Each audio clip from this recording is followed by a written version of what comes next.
Les Tuamotu, à présent réputés pour leur beauté et les eaux cristallines, ces atolls isolés ne sont pas épargnés par la pollution. À Makemo, appareils électroménagers et détritus en tout genre sont entreposés sur des propriétés privées jusqu'à saturation du site. Récemment, la commune vient de se doter d'une nouvelle décharge, de quoi provoquer la colère et le ras-le-bol de certains habitants de l'île.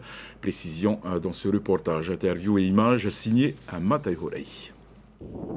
Depuis 2017, c'est sur cette parcelle de terrain qu'étaient entassés les déchets de la population de Makemo. Déchets que la commune de l'atoll s'était pourtant engagée à remblayer dans une convention signée avec le propriétaire terrien, Pascal Tokorangi. On a 40 000 mètres cubes de déchets sous nos pieds.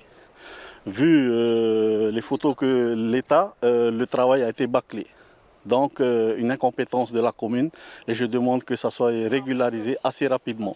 Avant qu'on lui ramène son terrain, on a tout remblayé. Mais simplement, il n'a pas suivi ce qui est écrit dans la Convention. Et ce qui est écrit dans la Convention, aplatir, oui. Pas remblayer. Pas remblayer. Mais lui, il veut qu'on remblaye chez lui à 1 mètre d'auteur. Mais c'est quoi ça? D'une surface de 6406 mètres de long, la nouvelle décharge est installée sur ce domaine dit Tehihiga. Propriété de la maire déléguée de l'atoll, ce n'est pas la première fois que cette portion de l'île est utilisée comme dépotoir, au grand désespoir de Terei Aroué, propriétaire terrien voisin. Il y avait beaucoup de poissons venus, maintenant personne ne vient.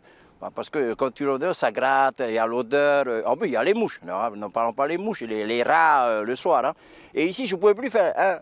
C'est inconstructible maintenant. Notre parcelle, c'est plus de permis qu'on construit. Un camion, quand il est chavire, hein, il y a toujours des plastiques, des papiers qui s'envolent.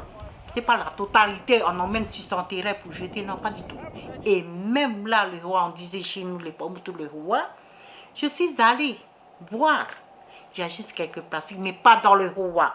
C'est en 1985 que la première décharge est apparue sur Makemo. 36 ans plus tard, la pollution souterraine est trahie par ces déchets qui refont surface malgré la présence de remblais.